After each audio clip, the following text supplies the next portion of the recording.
d'une exposition qui s'intitule « Empreinte ». Ça nous renvoie à la question de l'emprunt. Ça, c'est les deux problématiques que pose la gestion, la conservation de notre patrimoine. Parce que quand on parle de patrimoine, c'est ce qu'on emprunte. C'est l'empreinte qu'on laisse pour les générations futures, mais c'est surtout l'emprunt qu'on a eu des générations précédentes et ce qu'on va laisser, ce qu'on va prêter à nos enfants. Donc, c'est pour dire tout simplement qu'aujourd'hui, nous sommes très heureux.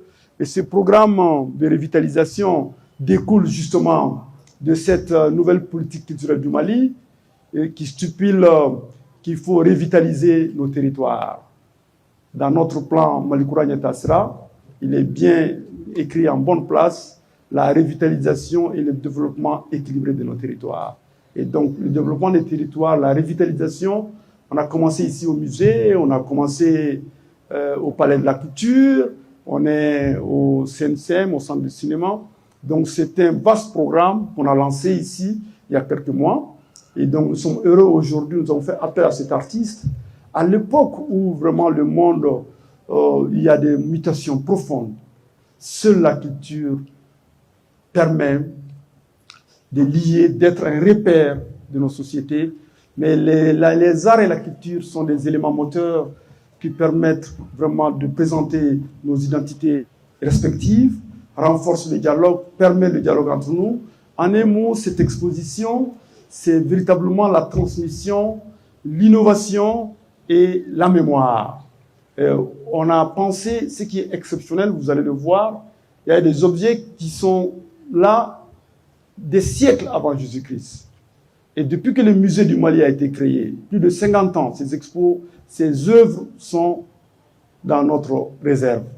Donc nous avons demandé à cet artiste exceptionnel de nous sortir quelque chose de la question de l'emprunt, parce que l'emprunt, c'est l'objet que chaque génération choisit de laisser aux générations futures.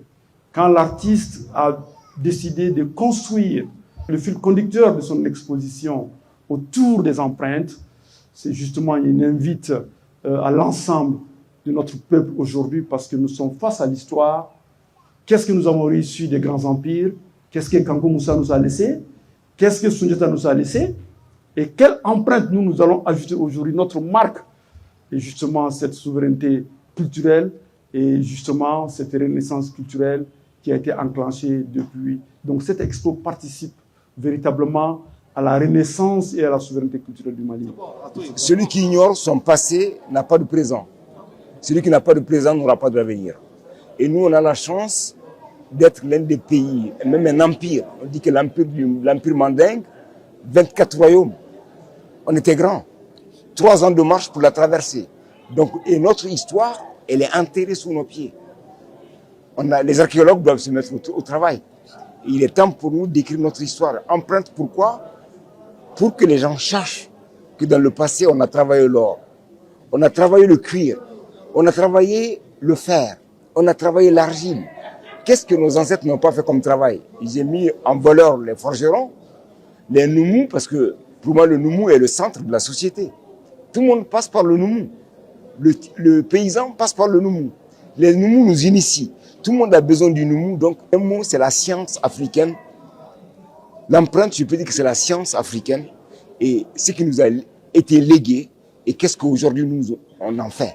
Moi, c'est la question. Qu'on se pose des questions. Je veux qu'à travers cette expo, les gens se posent des questions. Et c'est une grande première aussi qu'on dise à un artiste de rentrer dans les réserves des musées. Moi, on m'a ouvert une porte, c'est magique.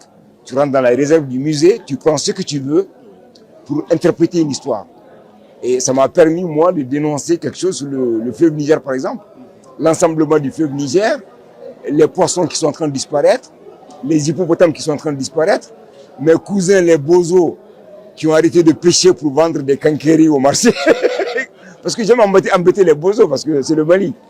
Donc, tout ça, l'Expo l'a permis. L'Expo a permis de faire un site archéologique au sein même du musée. L'Expo a permis de montrer des bijoux. C'est un grand plaisir pour moi d'intervenir aujourd'hui, de prendre la parole en représentation de l'ambassade d'Espagne, ainsi que de la coopération espagnole, de notre agence de coopération.